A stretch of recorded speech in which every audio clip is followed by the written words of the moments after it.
Welcome to It's All Your Fault on True Story FM, the one and only podcast dedicated to helping you identify and deal with the most challenging human interactions, those involving someone with a high conflict personality. I'm Megan Hunter, and I'm usually here with my co-host, Bill Eddy, but he's away for the month, so it's just me as the host. We are the co-founders of the High Conflict Institute based in San Diego, California, where we focus on training, consulting, coaching, and educational programs and methods, all to do with high conflict. Today, I'm joined by two very special people, a couple of authors and attorneys who have written a great book that's coming out in October, and we're going to talk all about it today. It's called Co-Parenting by Design. But first, please send your questions to podcast@highconflictinstitute.com or on our website at highconflictinstitute.com/podcast, where you'll also find all the show notes and links for today's episode.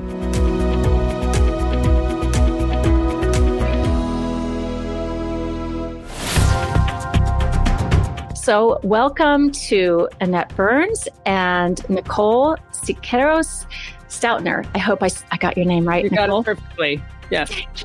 Oh, hallelujah. All right. That's like a big win.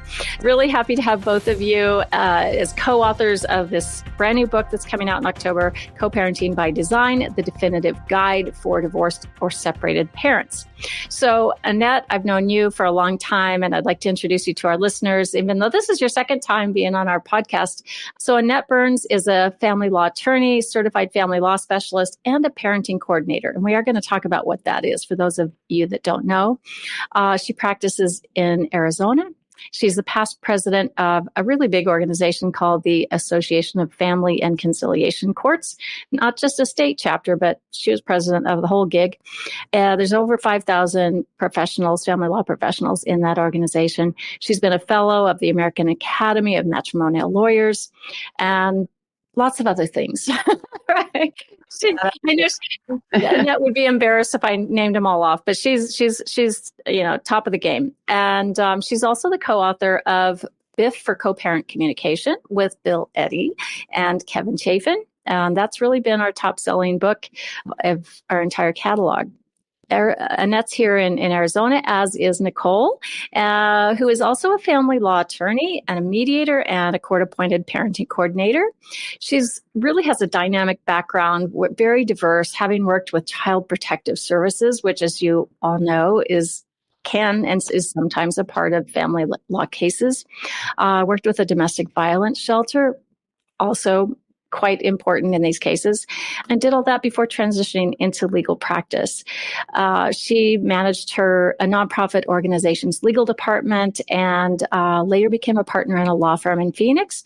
She's been in facilitated ADR, alternative dispute resolution conferences. She's been a participant on this Maricopa Superior Court mental health roster and had tenure as a judicial officer in the Maricopa County Superior Court here in Arizona. So she's doing lots of teaching and things like that. So what I'm saying is these two gals are very qualified to write a book about co-parenting. Welcome to both of you. Thank you for joining us. Super happy to have you here. And I'm really excited about this book. Full disclosure to our listeners, and thank you for listening, is that my other company, Unhooked Books, is publishing this book. And so it's kind of a nice little, sister relationship between High Conflict Institute and Unhooked Books. I'm very grateful to Annette and Nicole for writing this book. It's extraordinarily helpful, going to be very helpful for a lot of parents and professionals. So let's talk about the book. Why did you write this book? Like, how did it come about? As you pointed out, Megan, we've been doing this for a long time. I mean, for me, it's about 40 years at this point. And you start to see patterns and you see behaviors over and over and over again. And we just started thinking, we need to help these people. We don't just need to get in and represent them in court and litigate. Surely we can put down some things that can help them because we've seen so many of these situations over and over again. So we were really just trying to get the most helpful things we can think of down on paper. And buying this book or checking it out of the library or whatever is so much cheaper than paying a lawyer or any legal professional for hours and hours of coaching. that this book can give you. And I do want to emphasize, I think it's pretty clear, but this book is about co-parenting. It's not a parenting book. We are not trying to tell you how to raise your children. It's about co-parenting, and we're trying to help you deal with your co-parent, just to make that really clear up front. What does co-parenting mean? We actually define it in the book, but basically it's the process of trying to raise another little human being with another human being. So if the other parent is not around or deceased, you're not really co-parenting, you're parenting. But when there's two people trying to raise this little human and do the best they can, they have to deal with each other as well. In different households. Usually in different households, that's right. Right. So, Nicole, how did you come into this book? Because I know Annette sort of had some things already written down, and you then entered the picture. And I'm a parenting coordinator like Annette, and she's someone who I consider a mentor. And I think I sort of reached out to her and said, I really think we need to come up with something where we're providing information that's helpful to families. And I think that's where we started. And then from there, we started to build on that and say, well, this would be good to know. This would be good to know. And I think we even expanded our audience too, in a way. I think we started out, and Annette, correct me if I'm wrong, looking at this as something that we could give to our clients, as a helpful guide. And then from there, we said, well, this could be helpful for lawyers. We can put language in here that they might find helpful, or maybe in scenarios that they never considered. What do we do with a driver's license dispute? And then we said, well, this is obviously helpful for judges. And we kind of expanded the book, and we expanded our audience. And in doing those two things, we just collaborated and worked together to make the book. Nicole's being a little too modest here too, because I'm going to say she came in and she took a lot of the stuff and ideas that I had down and she fixed them. She fixed it. She started putting it together in logical, comprehensive form. So don't be modest, Nicole. You came in and did a ton. Like two heads are better than one. Book writing is difficult, and both of you bring such a wealth of knowledge and information and experience to the table. So it was probably super helpful to have another set of eyes come in and ideas and just get it organized and logically done. So I wanted this book. You co-parented. Oh, I was just going to say that, but that was like, I better not, because that's not technically.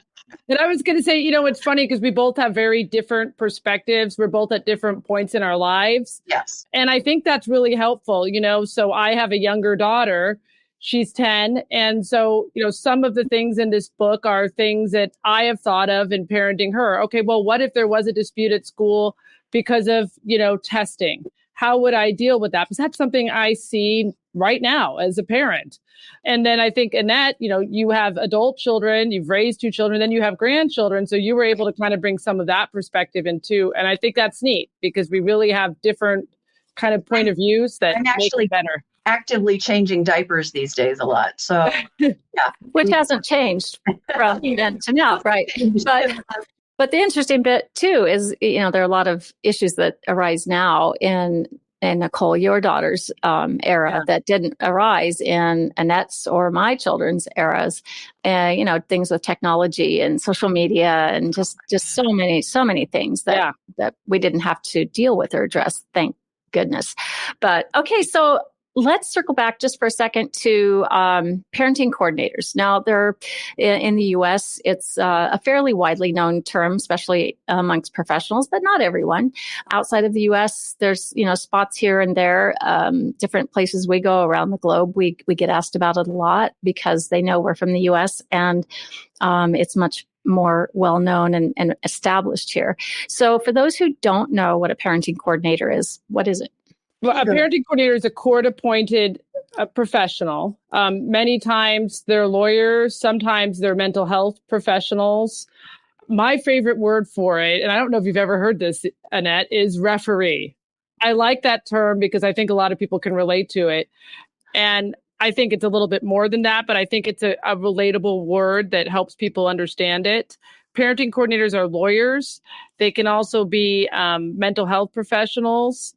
And their role is to help parents resolve disputes that are within their scope. And the scope is defined by the law.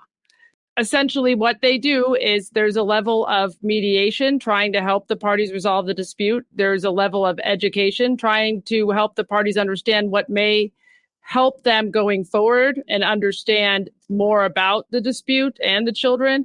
And then there's a level of, I guess, arbitration. And in that sense, if the parties are unable to resolve the issue or the dispute, the parenting coordinator can issue a recommendation that in Arizona, at least, would become an order of the court if it was adopted by the court. So then, there's that. We're changing orders that are in place if needed to better serve the family and the children. Nice. And Annette, how is that different from a guardian ad litem or children's counsel, minors counsel? Well, if you're a guardian ad litem or counsel for a child, you are focused on the child's best interests. Now, parenting coordinators are too, but we have to work with the parents. And we are coaches, we are mediators, we are cheerleaders for the parents. And sometimes we're the bad guy that has to pull the trigger and make big decisions that someone is not going to like. When you're counsel for a child or a GAL, you may be giving opinions, but in general, you're not making final decisions. So this is much more co-parent focused. And I tell people when I'm appointed as PC parenting coordinator, I tell them my goal is to get fired. My goal is that you see how I help you resolve disputes or how I resolve disputes, and then you start doing it on your own. I do not want to be someone's parenting coordinator for 10 years or 5 years or even 2 years. You should be able to figure this out with a little help. So it's a process, but hopefully it's a short-term process. And I would throw in examples of things that I would do as a parenting coordinator. And Annette, I'm sure you've got some too. School choice is one I get a lot. One parent wants school A, the other parent wants school B. They can't decide. So that's something that I could help with as a parenting coordinator. The pediatrician retires. Who is the child's new pediatrician? Mom wants A, dad wants B. That is something that I could help if they're not able to resolve it. And then things like communication, which is, I'm sure, something we'll talk about today. How can I help this family improve their communication? What rules would be helpful for them? Maybe there's resources. Maybe there's some type of ancillary service they need, a therapist or something to make that better and to make co-parenting smoother. Those are all things we can do too. Nice. So it's not therapy. Parenting coordination is like you said, it's a referee. You're kind of a conflict coach. You're helping people reach agreements. So let's talk about agreements. You mentioned, picking doctors, but looking kind of through the list that you've talked about in the book, there are things like the parenting schedules. I guess that's the most foundational, fundamental, probably the first thing that you talk about, the holidays, vacations, things like that. So what happens in those meetings? Like say you're as a lawyer or as a parenting coordinator, what do you say to a parent that says, I don't really agree. I don't know what to do. I don't want the other parent to have 50-50 time with the child. So where do you start with all that? Education mostly. I will say as parenting coordinators, we only work with parents that already have a parenting schedule. So mediators help parents create the schedule. And when it comes to creating a schedule, if I'm working as a mediator, it's education, it's predictions, it's helping them find research and resources that show children really do have better outcomes if they have good quality access to both parents, not cutting off one parent. Those children do not have good outcomes. So it's a lot of education and a lot of helping them realize what the court system is there to do. And if they do take their parenting disputes to court, number one, they're probably not going to be happy with the outcome. And number two, the judge is never going to know their family as well as we can in a mediation setting. Shouldn't the courts have that right over the door of the courthouse? The judge will never know your family like you do.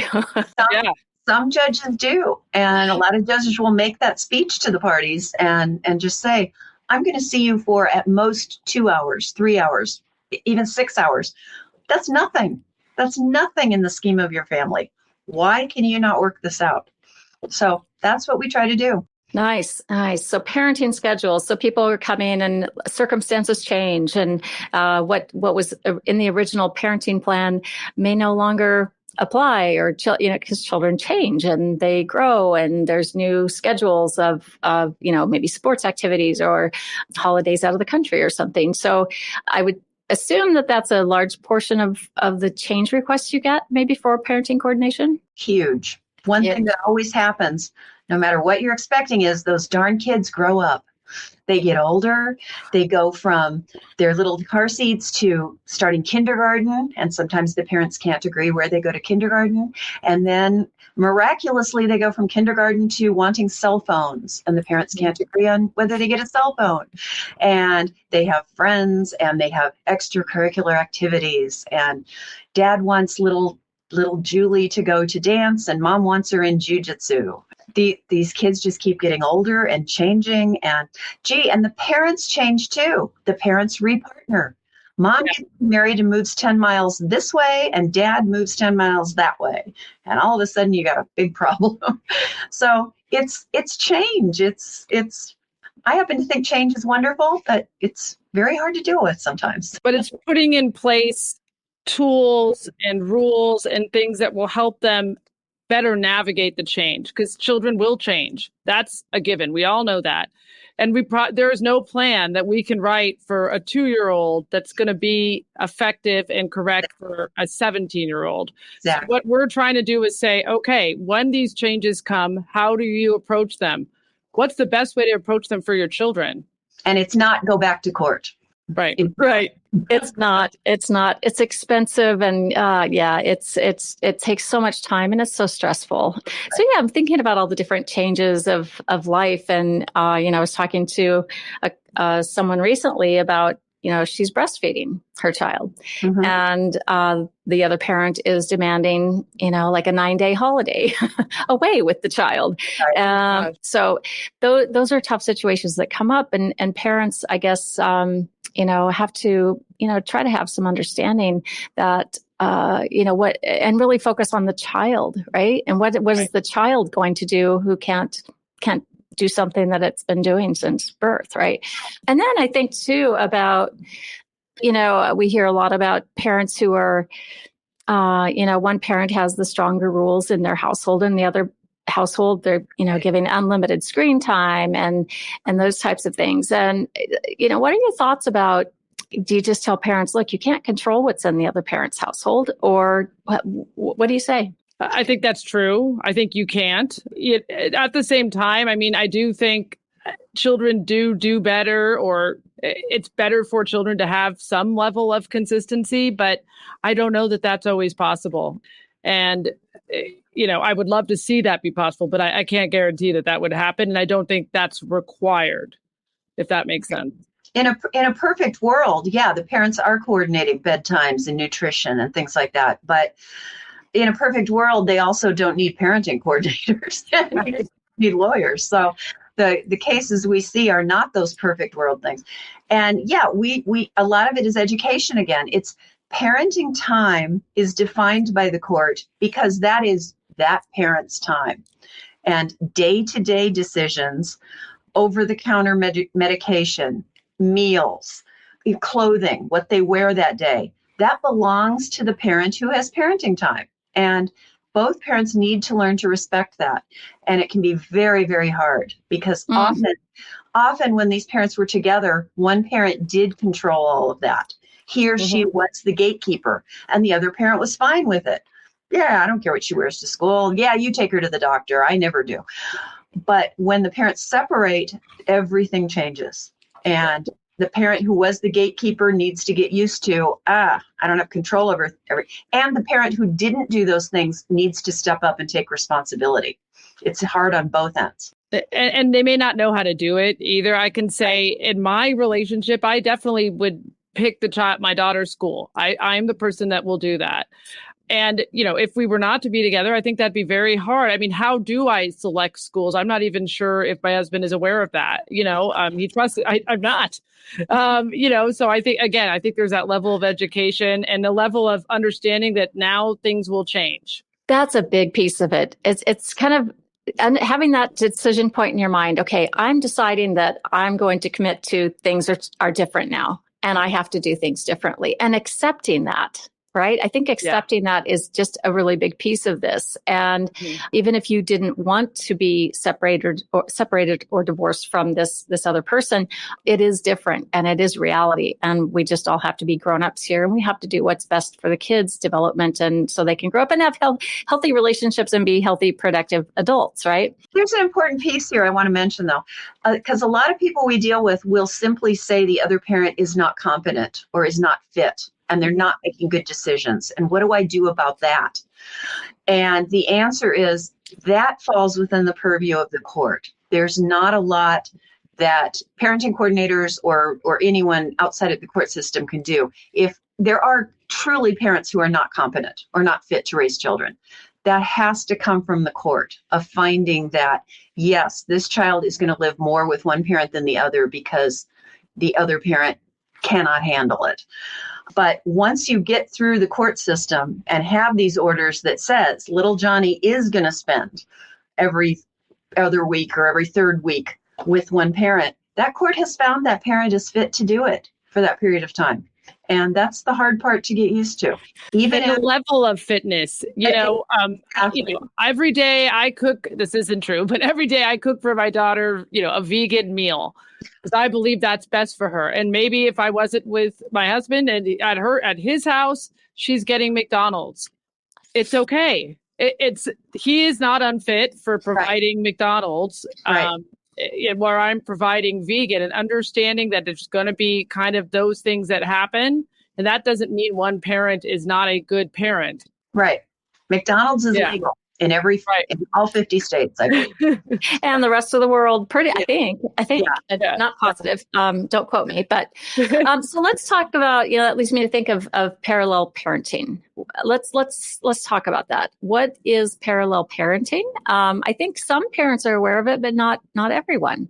Parallel parenting is a concept, and I don't know that it's universally agreed as the best approach. And I'll say that right from the start. I think it's in dispute in our field about whether this is the best way to handle parents who are in conflict. But the idea is essentially there are two households. They are functioning separately. They are not functioning together. So we're not ensuring consistency of the bedtime between household A and household B.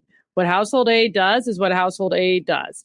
What household B does is what household B does. And they're very much parenting next to each other, but not together. It comes from the child development concept of parallel play. Where I believe it's at the age of 2 or ages 2 to 3, kids tend to play next to each other, maybe in the little kitchen or in the sandbox, but they don't really interact that much. I have to bone up on my child development. Interesting. But that's where that concept comes from, is child parallel play. I did not know that. I didn't make that up. I didn't. And I took child development in college, but it's been a hot minute ago. Do you recommend this for all clients or some clients? Does it depend? I think it really depends. Sometimes it's really appropriate. It will really work. Sometimes it won't. And I think sometimes it also depends on, there are levels of parallel parenting. I don't think it's so extreme. It's either that or not. You can say this concept from parallel parenting really works for this family, but this other piece of it may not. I've had some cases that are so extreme that the parallel parenting literally restricts the parents to one email to each other per week. And other than that, or absent some emergency, they are not to contact each other outside of once a week. Here's what's going on with the child. Here's the past week, and here's what's coming up with the child. And that's it. And they do not communicate. Now, that's very extreme. Yeah, they're not going to events together. They're not at school together. They are separate. Exactly.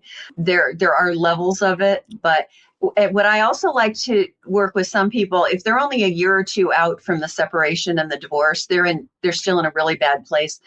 I try to recommend parallel parenting maybe for the next year or two. And I try to emphasize to them, you're not always going to have to stay this far apart from each other. I mean, in 2, 3, 5 years, you guys may be sitting together at the school concert. But for the next year, let's try this while you both get used to these new households and circumstances. So it doesn't have to be you go for parallel parenting the year after you get divorced and you stay there for 18 years. That's not right. Right. And I think research bears out that in most cases, it's a little tense in the beginning, but things kind of filter out over time and they settle over time. And then you develop other interests and you see that this other, parent isn't a threat to your very existence and all of that. All the research talks about levels of conflict generally reducing in the first 2 years after the divorce. If they don't, then they fall in these categories of high conflict or whatever you want to call them, where it stays bad longer. Consistent, and it keeps happening and everything becomes difficult. Yeah. Something interesting about parallel parenting before we get off of this, in Canada, it's actually a legal concept. So Canadian courts in divorce can actually order the parents. They can order joint legal decision-making or sole, or they can order the parents to have parallel parenting. And it's actually a legal concept with legal definitions. We do not have that in the United States, but I think it's really interesting that Canada went that way. Yeah, I think I like that. I just had a thought. It's a little way out of left field here, but it's just something that's been coming up a lot recently is one saw in the co-parenting space, right, timeline, one parent is constantly going back to court, back to court. And the other parent's like, look, I have no more money to fight this. How do I deal it? So what do you say to, I just had someone this week ask me, what do I say to my attorney to get the other attorney shut down from bleeding me dry over every little thing? It's a tough one. Yeah, I don't know that I have a good answer for that. I mean, it happens. I agree with you. It happens quite a bit. I don't know that because these are cases that involve two people. If one person, wants everything to be better and wants to settle, the other doesn't, that's not going to resolve the case. It really does require both of them to be on the same page. The best I can say is judges are familiar with these cases. Judges, once they look at the file, usually do realize that it's one person causing most of the conflict. And judges in the court system in general are very, very supportive of any alternative to litigation. So they will order mediation. They will order parenting coordination when they can. Sometimes it requires agreement of both parties, but sometimes it doesn't. So the judges are very supportive of any alternative. I really do think judges recognize when one person is causing most of the litigation, and then they can respond with attorney's fees awards as well. So you do see that, and that's what I'd say is try to bring those things to the court's attention. And good lawyers, and I think this was something you and I had talked about just now, Annette, good lawyers should be asking themselves, am I doing what's best advocating for my client? Am I looking, and I believe, and I think I said this a little bit earlier too, I ethically believe that you should always try to settle if possible. It's not always possible in every case, but that is a lawyer's responsibility to make that effort because that usually is best for a client, at least the effort. And I think that's a part of it too. If that's something that's happening, the question should also be, I need to talk to my lawyer about this, make sure they understand that. And the lawyer needs to be thinking about it for themselves. Yeah. And I think probably, obviously you can see the logo behind my head, High Conflict Institute. We do get all of those extreme questions. And we hear about so many extreme cases. And fortunately for most, that is not the case. And it's a lot easier to work things out either on your own or, using a parenting coordinator such as yourselves. So we're going to take a short break and then we'll come back. We're going to talk about our most often asked question, which is in the divorce space and co-parenting space, which is around the term alienation or the concept of alienation. So we'll come back in just a minute.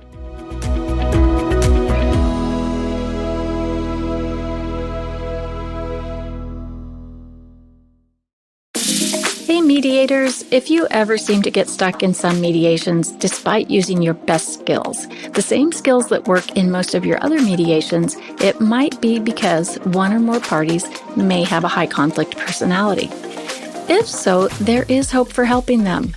We offer a training for family mediators and another one for all other mediators to learn the necessary skills for handling your high conflict cases.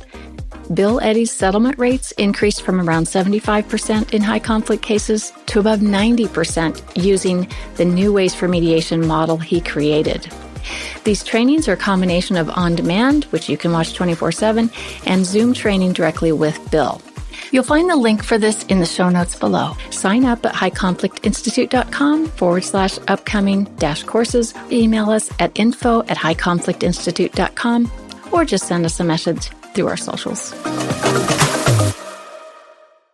And we are back. So we're going to talk next about this thing called alienation. As I just mentioned, it's one of the most discussed and asked questions and topics here at High Conflict Institute. So, there's been some conversation, a lot of conversation around the terminology, and I don't even want to go into all of it, but let's talk about alienation, estrangement, resistance, and refusal, right?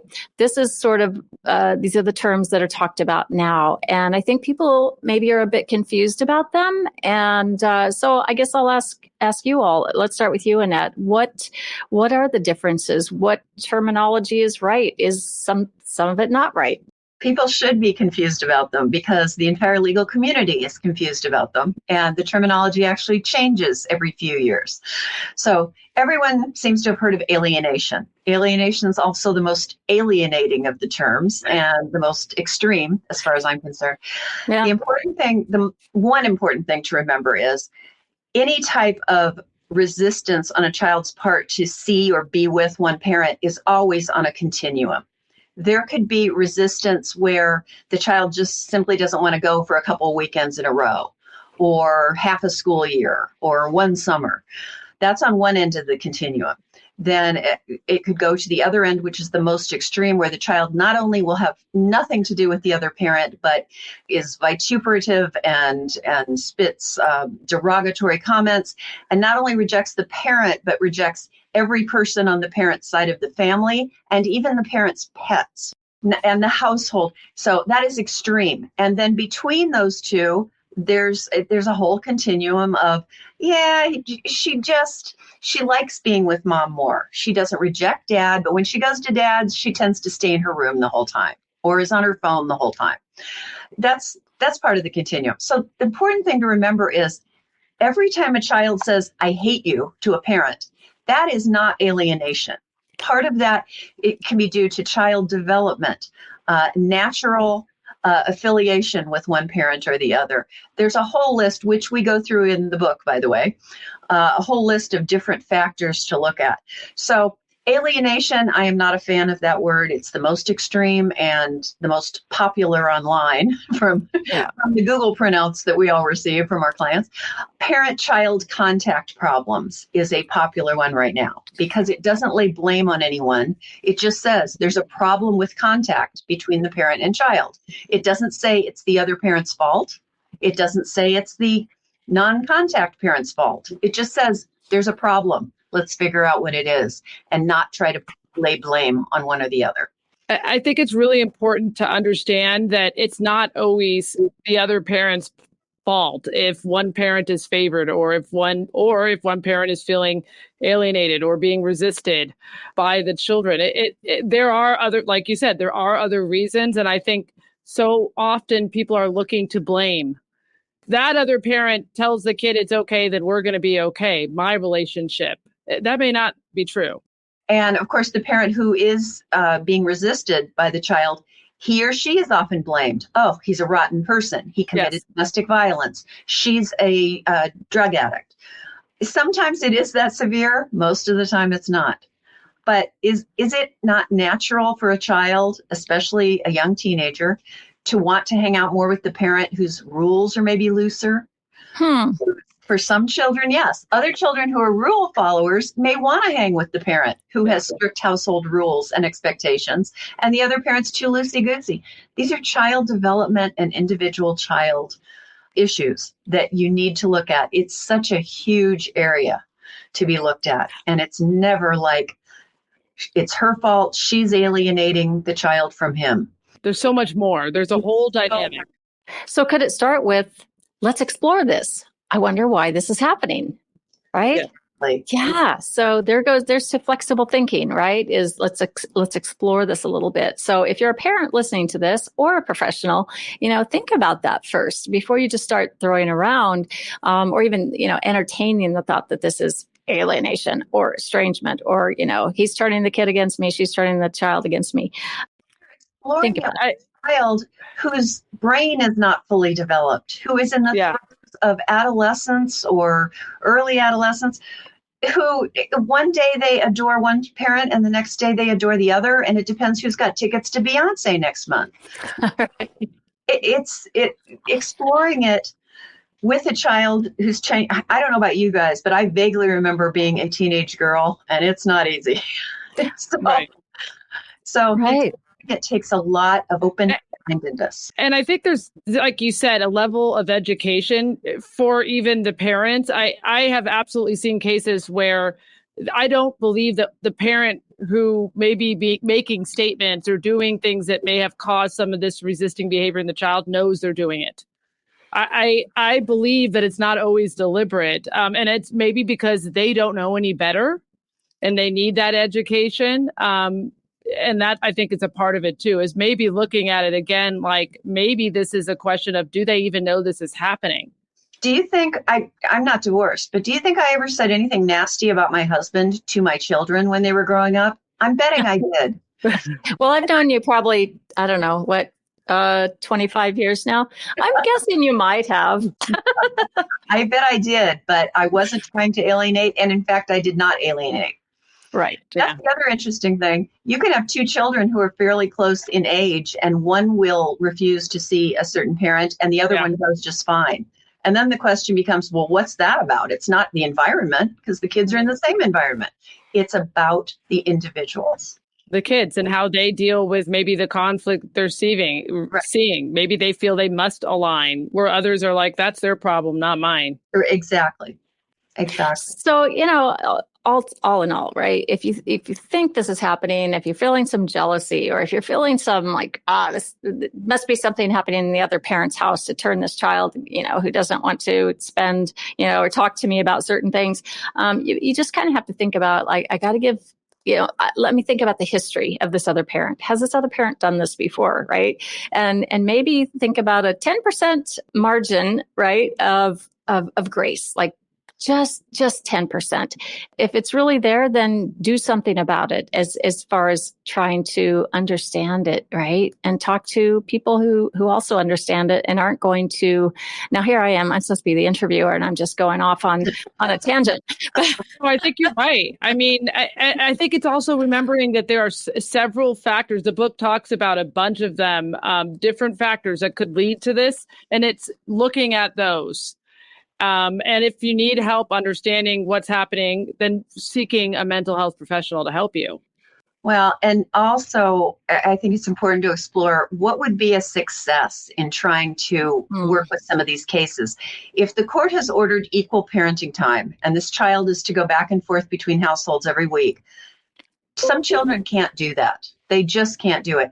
Maybe a success is not forcing the child to go back and forth every week, but to see the estranged parent twice a week for dinner and an overnight on Saturday nights. You really have to define, if you're trying to rigidly enforce court orders, that may be the wrong approach. But if this child will have frequent contact with the other parent, just doesn't want to live there for a full week at a time, that could be a success. And get rid of the stigma of alienation. And this is very much sort of an on-trend or topic that I think is in the news. I mean, there have just been recent laws passed about ways that you address alienation or resist and refuse dynamics. This is an area where also there is a lot of education because of that, because of it being so much in the media and in the news and in the laws. And that's something to rely on, too, is kind of understand it a little bit more before you say it. I think, I don't know how many clients I have that will say alienation right out the door. And I'm like, hold on, let's talk about it. Yeah, that's good. There's that caution flag. Hey, let's talk about this, explore this a little bit. Well, let's switch this now into together you have a lot of experience. Individually, you have a ton of experience. But I know you spent so much time with parents, with other lawyers, with family law professionals, and CLEs, right? Going to all kinds of conferences and speaking at conferences and training students. So you have such a wealth of information. So what advice or, words of wisdom would you share with either other family law attorneys or new attorneys that are considering entering the family of law? Because I have to tell you, you know this already, right? That when you meet someone and they say they're a lawyer and you ask what kind, and, they might say, oh, I had choices between this and that and the other thing. And I definitely didn't want to do family law, or I did my stint in family law for a year and I got out of that very quickly, right? So what are your thoughts on that? Well, I would always I tell young attorneys, when you do tell someone what you do, like you just mentioned, Megan, often the response back is, oh my God, how could you do that? Or, I bet you have good stories to tell. Oh, yes. And of course, the answer is they're not good. You don't want to hear them. On that issue, I was actually talking to my hair salon person the other day and told her about this book.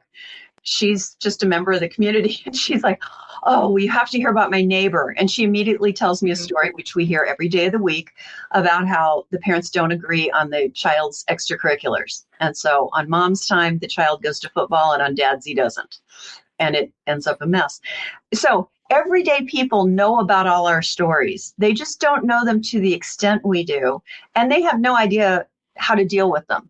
They just see these things going on in families and know it's a problem and figure, oh, these people are crazy. Well, they're not crazy. These are normal conflicts. But I'm getting off the subject now too. We're talking about what to tell younger attorneys. I would say that family law, I think, is incredibly complex and dynamic. We're dealing with people. And that's what people are, incredibly complex and dynamic. And it's incredibly important. The work that family law attorneys do, or people who work in the family court, is, I think, and I've said this, the most important work, because you're dealing with children and families. And I think that is the most important thing. That's my priority.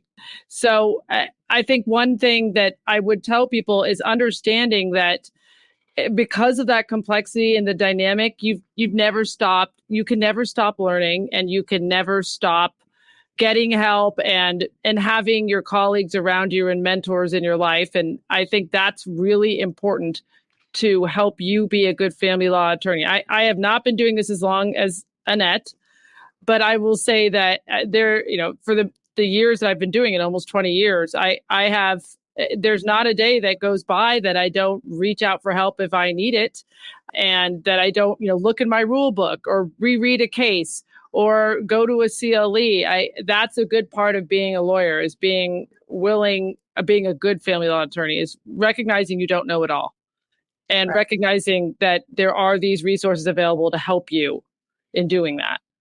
When I talk to younger attorneys, my biggest advice would be, don't isolate yourself. Go to every continuing legal education you can on various family law topics. Practice self-care, which to me, I'm not just talking about getting enough sleep and meditating. I'm talking about social interactions, good relationships with colleagues. I think we need to stay together with colleagues and have periodic, whether you call them peer review meetings or peer consultations. You need to know other people in this same business and know that we all have the same pressures. Do not isolate yourself. Some of the attorneys I can think of right now that are the biggest problems in family law, they're relatively isolated. They are not out there giving and receiving continuing legal education programs. They're sitting in their offices and working their tails off, and they're not pleasant to deal with sometimes. So get out there and be part of the community, because we are a family law community. Yeah, it's a tough job, and I admire the work that both of you do. It's incredible work, and to take it so seriously, and you just bring such a a plethora of helpful information and wisdom to parents and to their families. It's very, very important work. So we are grateful, and we're so grateful that you've written this book, Co-Parenting by Design. We'll put the link in the show notes, and we want everyone to buy it before it publishes in October, because pre-sales are everything in publishing for the success of the book. So if you're a parent out there, you're going through this, or getting ready to go through it, definitely read this book in advance or at any point along the way. Like both Nicole and Annette said, it's going to save you a lot of time and a lot of money by just taking, few hours and reading this book and keeping it on your shelf so you can refer to it in those times when you don't know what to do, or you're stressed out, or ticked off, or wondering what's going on. This will bring you back to, a sense of calm and steady and decision making and problem solving. So the information it's just packed full of very helpful, practical tools. What I would love to see is clients being proactive and reading parts of this book and challenging their lawyers and saying, why does my parenting plan say this about vacations and Christmas? I think this would be a better idea. That was part of our purpose in writing this. And even for lawyers to say, I have never seen a situation where there's a holiday that's based on a lunar calendar that changes every year. How do I handle that in the parenting plan? I love it. Exactly. So yeah, it's we'll call this the common sense book, and it's kind of like the healthcare system. The older we get, the more we know we need to be involved in our own medical care and decisions, and not waiting for the healthcare system to tell us what to do. So be proactive as a parent in your own case, in your own co-parenting dynamic, and learn what you can from a book like this, and take from it and share it with your attorney, share it with your parenting coordinator, and knock it out of the park that way, right? It'll all just be the absolute best for your kids, because you want them. You have so much impact on your children during these very, very important years. And why waste their childhood fighting with the other parent or worrying about what the other parent's doing, instead of just being proactive about, doing the best you can and impacting and influencing that child's life. So there we have it. Thank you, both Nicole and Annette, for joining me today. Very, very pleased to, and I'm honored to get to publish this book. And I was really happy to have you on here today. And I know you'll be very helpful to our listeners.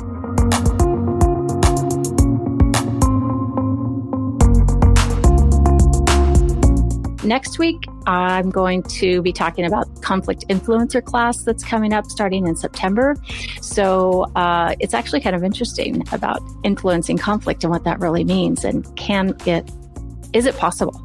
The week after that, we're talking with Kevin Chafin about parenting teens in the co-parenting relationship. So in the meantime, send your questions to podcast@highconflictinstitute.com or submit them to highconflictinstitute.com/podcast. Until next time, keep learning and practicing skills. Read the book, be kind to yourself and others, and don't forget to set limits along the way. Connect and set limits while we all try to keep the conflict small and find the missing piece. It's All Your Fault is a production of True Story FM. Engineering by Andy Nelson. Music by Wolf Samuels, John Coggins, and Ziv Moran. Find the show notes, and transcripts at truestory.fm or highconflictinstitute.com/podcast. If your podcast app allows ratings and reviews, please consider doing that for our show.